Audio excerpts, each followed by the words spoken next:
Abra la Biblia, por favor, en el Evangelio de Mateo. Leamos lo que está escrito en el capítulo 13, versículo 47.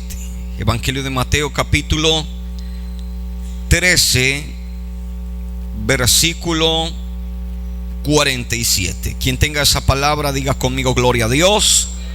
Leámosla entonces en esta mañana. Meditemos en el Señor a través de la palabra de nuestro Dios. Mateo capítulo 13, versículo 47, en el nombre de Jesús de Nazaret. Amén. Leamos entonces en el nombre del Padre, Hijo y Espíritu Santo de Dios. Está escrito de esta forma: asimismo, el reino de los cielos es semejante a una red que, echada en el mar, recoge toda clase de peces. Una vez llena, la sacan a la orilla y, sentados, recogen lo bueno en cestas y lo malo lo echan fuera. Así será el fin del siglo. Los ángeles saldrán y apartarán a los malos de entre los justos y los echarán al horno de fuego. Allí será el lloro y el crujir de dientes. Diga conmigo: Señor, en esta mañana habla mi vida a través de tu palabra y de tu Espíritu Santo. Amén y amén. Tome por favor su asiento, su lugar, desocupe sus manos, dele un aplauso en esta mañana al Señor con alegría. Diga conmigo: gloria a nuestro Dios, a su nombre. Diga: gracias, Señor. ¿Sabe? El reino de los cielos fue mostrado de diferentes formas a través, no de una, de varias parábolas, de cómo era o de cómo sería el reino de los cielos. Hablando del reino de los cielos establecido entre los hombres, o la construcción del reino de los cielos. Y también habló acerca del reino de los cielos para los tiempos finales. Hablemos de esta ocasión en específica. Dice que el reino de los cielos es como una red que se lanza en el mar. Esa red, dice la Biblia, que atrapa toda clase de peces. La red no fue diseñada para atrapar peces específicos. No es así el reino de los cielos. El reino de los cielos no fue preparada aquella red, si lo queremos llamar de esta forma, para atrapar solo santos, para atrapar solo justos, para atrapar solo gente correcta, que es lo que algunas personas a veces piensan de las iglesias. Hay gente que cuando viene y encuentra gente mala dentro de las iglesias, la persona dice: ay, yo pensé que aquí solo había gente buena. Está equivocada, porque el reino de los cielos no trabaja así. El reino de los cielos, dice la Biblia, es una red lanzada en el mar y agarra toda clase de peces. Quiere decir que la iglesia, a donde, amados hermanos, estamos construyendo el reino, o donde estamos trabajando por el mismo, la Biblia dice que Él abarca todo. Diga conmigo: todo. Porque la Biblia dice que el Señor no quiere que ningún santo se pierda. ¿Cierto que sí? Como dice la Biblia, ninguno. No habla de los santos, no habla de los buenos, no habla de los malos. El Señor dice a través de su palabra: ninguno se pierda. Hablando de buenos, hablando de malos. Porque vemos que hay gente que entra siendo mala en la iglesia y termina siendo buena. Como también está la segunda vía. Hay gente que comienza siendo buena dentro de la iglesia y termina siendo mala. Pablo se lo dijo a la iglesia también. Le dijo: vosotros, habiendo empezado en el Espíritu, traducción, ustedes entraron de la mejor manera, comenzaron de la manera adecuada, pero están terminando ¿de qué forma? En la carne, la cual la carne tiene sus obras, y ninguna de ellas, amados hermanos, contribuye al reino de los cielos. Ahora, volviendo a esta palabra, entendemos que el reino de los cielos captura toda clase de peces. La iglesia está llena de toda clase de personas. Aquí se forman dos tipos de creyentes dentro de la iglesia. Escúcheme lo siguiente. Y quiero referirme a otra parábola dicha por el Señor Jesús. Había un hombre que estaba de pie, dice la Biblia, orando consigo mismo. No sé cómo funciona esa oración, pero la Biblia dice, estaba orando consigo mismo, diciendo: Dios, yo no soy como fulanito que está por allá, arrodillado, avergonzado, hasta razón tendrá de estar en ese lugar. Y él oraba diciendo: yo no soy como ellos, yo hago este tipo de cosas bien, realizo este tipo de cosas bien. Pero del otro lado, en el otro extremo, estaba el otro personaje que decía: ni siquiera soy digno, Señor, de mirarte. No soy digno prácticamente de estar en este lugar. Y humillado estaba delante de la presencia de Dios. Dos tipos de creyentes que son, amados hermanos, los que ha traído la red del reino de los cielos, los ha instaurado dentro de la iglesia, y ellos se forman de la siguiente manera. Está el que tiene el concepto de sí mismo, el que tiene el conocimiento de sí mismo, que él es una bendición. Le pasó a ese hombre dice: yo sí diezmo, no como aquel; yo sí hago esto bien, no como aquel; me comporto así, no como aquel. El concepto que tenía de sí mismo es que él era bueno. Le traduzco esto a un español simple: el reino de los cielos merecería tener más gente como yo, porque la iglesia sería una bendición. Es como si este hombre hubiera dicho: si todos fueran como yo, tendríamos una tremenda iglesia. Seríamos bendición, potencia mundial, si todos fuéramos buenos dentro de la iglesia. Aquel no debería de ser parte de esta iglesia. Esto es la persona que entiende que él se vuelve importante o indispensable para la obra del Señor. ¿Sabe? Hay una enseñanza muy linda de la Biblia. En épocas atrás meditamos acerca de esa palabra, y es la enseñanza que Juan el Bautista nos regaló a través de algo que él hizo. Jesús iba pasando frente a él. Jesús miró al Hijo de Dios y dijo: este es el Cordero que quita el pecado del mundo. ¿Sabe dónde surgen los primeros dos seguidores del Señor Jesús? Discípulos de Juan. La Biblia dice que Jesús iba pasando, Juan dice: este es el Cordero que quita el pecado del mundo. Los dos que escucharon eso dijeron: ese es el que quita el pecado del mundo. Se colocan de pie, van donde el maestro y dejan a Juan.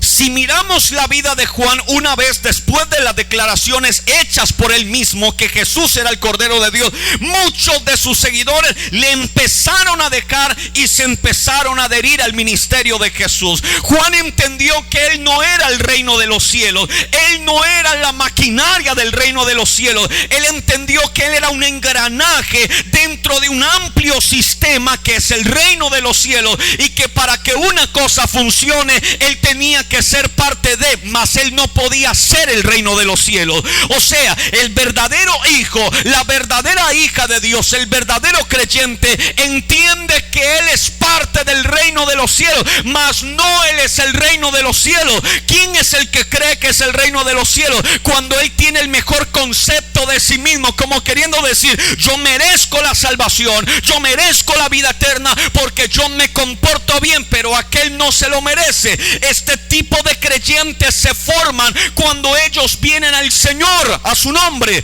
Los creyentes, amados hermanos, que ellos sienten que merecen o que necesitan más porque ellos son mejores que otros, siendo y cuando la Biblia nos da consejos muy diferentes. Ahora, ¿quién es el que hace la selección de buenos o malos dentro de la iglesia? No es, amado hermano, los que estamos construyendo el reino de los cielos o los que estamos ayudando el reino de los cielos en la tierra, sino que la Biblia dice que esos que fueron tomados, buenos y malos, van a estar ahí hasta que los ángeles de Dios van a ser los encargados de hacer ¿qué cosa? La separación. El reino de los cielos tomó, el reino de los cielos lo llevó a la orilla. Dice que se sientan, empiezan a seleccionar, y al final de esta palabra dice: esto van a ser los ángeles al fin del tiempo. Ellos vendrán y ellos apartarán, dice la Biblia, el bueno, el malo. Uno para el infierno, claramente lo dice la Biblia, Uno para el infierno y el otro para la vida. ¿Qué entendemos nosotros por esto?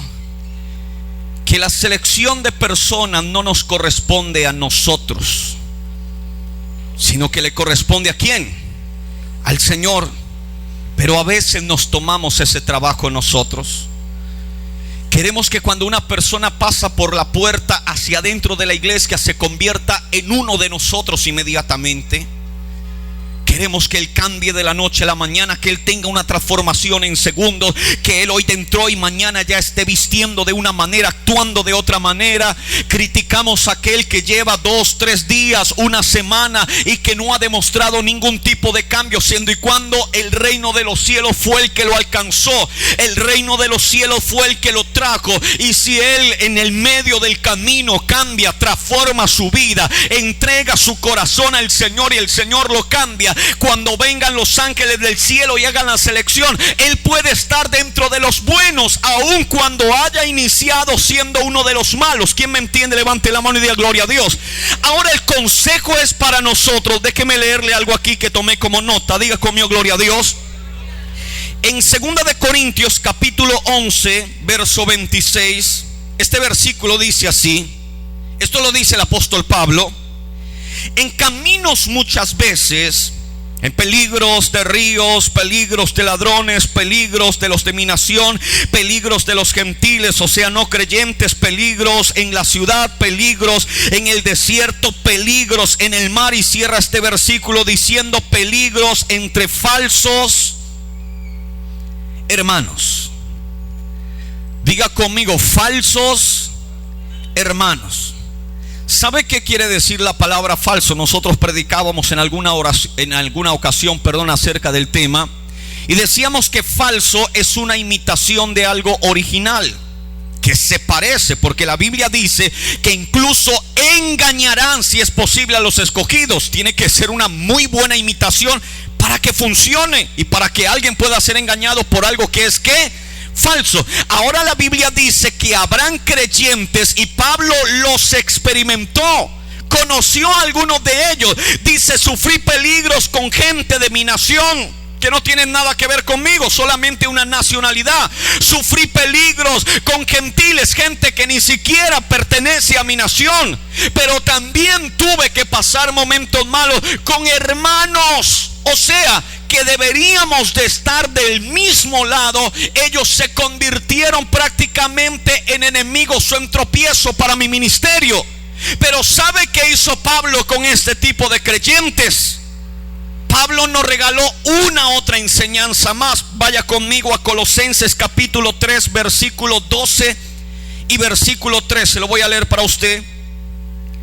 Vestíos pues como escogidos de Dios, santos y amables, de entrañable misericordia, de benignidad, de humanidad, de mansedumbre, de paciencia. Verso 13 dice acá: soportándoos unos a otros y perdonándonos unos a otros, si tuviere queja contra otro, de la manera que Cristo nos perdonó, así también haced vosotros.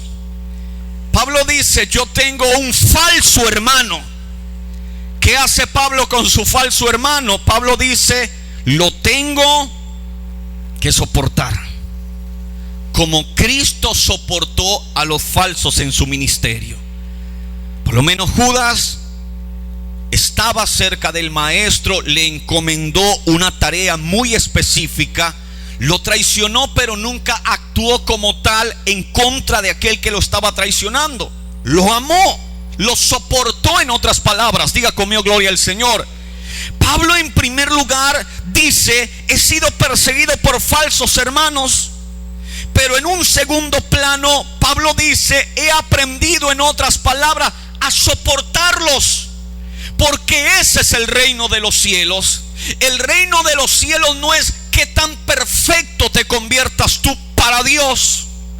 No es qué tan bueno logres ser para Dios, sino si aquí en la tierra estás instaurando el reino de los cielos que vas a vivir allá. Porque allá encontrarás a personas que no te gustaban aquí en la tierra, porque no las vas a escoger tú, las va a escoger ¿quién? El Señor. Y de pronto usted decía, esta persona no se merece el cielo, cuando esa persona sí se lo merece.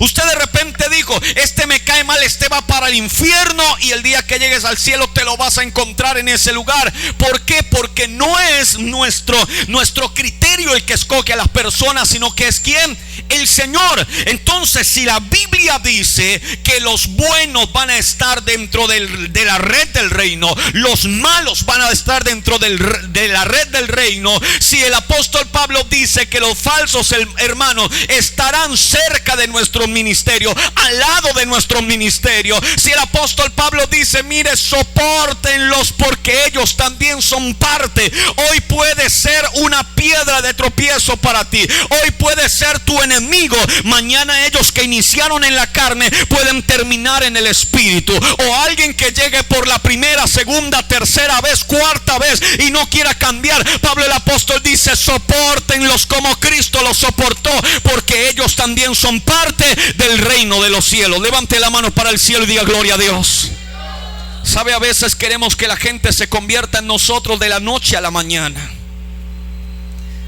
Pero le pregunto una cosa, cuando tú llegaste a la iglesia, llegaste siendo un santo. ¿Cuántas canas le regalaste a tu pastor cuando llegaste a la iglesia? Yo he escuchado testimonios de algunos que llegaron a la iglesia a hacer escándalo como borrachos, a pelear, eran vecinos de la iglesia y venían a hacer escándalo, a pelear, le hacían la vida imposible a los siervos de Dios. Y usted le pregunta a esa persona, ¿se siente orgulloso de lo que hizo? Claro que no. Por eso estoy en la iglesia. El Señor me cambió, el Señor me transformó. Hay gente que llegó a la iglesia y en su momento fue una lucha para todos, pero alguien se encargó de soportarte. Alguien se encargó de aguantar por el proceso que estabas pasando. Y el único que tiene poder para realizar una verdadera transformación es el Señor. Diga conmigo gloria a Dios. Entonces ahí es cuando la Biblia dice que tenemos que hacer ¿qué cosa? Soportar. Pablo dice, yo quisiera que todos fueran como yo. Hablando acerca de que él no necesitaba una mujer, él decía, yo quisiera que todos no necesitaran una mujer para que se entregaran al Señor y sirvieran. Pero Pablo era consciente y dice, pero por causa de las fornicaciones no se queden solos, mejor.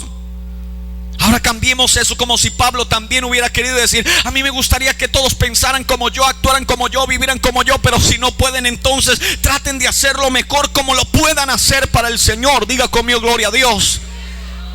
Entonces algo que tenemos que entender es que vamos a tener que soportar personas que recién van a llegar del mundo. Vamos a tener que sobrellevarlas. O te vas a colocar en la posición de yo sí he logrado, aquel no, como si nuestro cambio no nos hubiera costado nada. A su nombre. ¿Cuánto tiempo te llevó para dejar la ropa que antes usabas? ¿Será que viniste a un culto, recibiste una predicación, llegó, quemó toda la ropa, compró ropa nueva y al día siguiente ya vino con ropa de sierva o de siervo de Dios? ¿Cierto que eso pasó? No. Parece que la ropa te jalara a ti. Diga conmigo gloria a Dios. Te dolía, te mirabas y te dolía poder dejarlo. Fue un proceso. Alguien tuvo que soportarte. ¿Cuántas veces le dijiste, pastor, voy a bautizarme? Llegaste el día del bautizo y se desapareció. Vuelve a iniciar otra vez. Voy con toda, pastor. Llegó otra vez la fecha del bautizo. Vuelta y desapareció. Y hay hermanos que se escaparon más de una vez. Conozco hermanos que llevan 7, 8 charlas y nunca logran llegarse a bautizar. Y vuelve la octava vez. Pastor, quiero recibir mis charlas. Esas ganas que le da uno de cambiarlo, pero uno dice, bueno, le voy a dar su charla. ¿Sabe por qué? Porque nadie puede cambiar a nadie a no ser que lo haga el reino de los cielos. Ellos determinan quién es bueno, ellos determinan quién es malo, y los que estamos ayudando a instaurar el reino de los cielos en la tierra, Pablo nos aconseja y nos dice: sopórtense, porque van a estar rodeados de absolutamente todo. Amén. Que el Espíritu de Dios hable mejor a tu vida. Póngase de pie en el nombre de Jesús.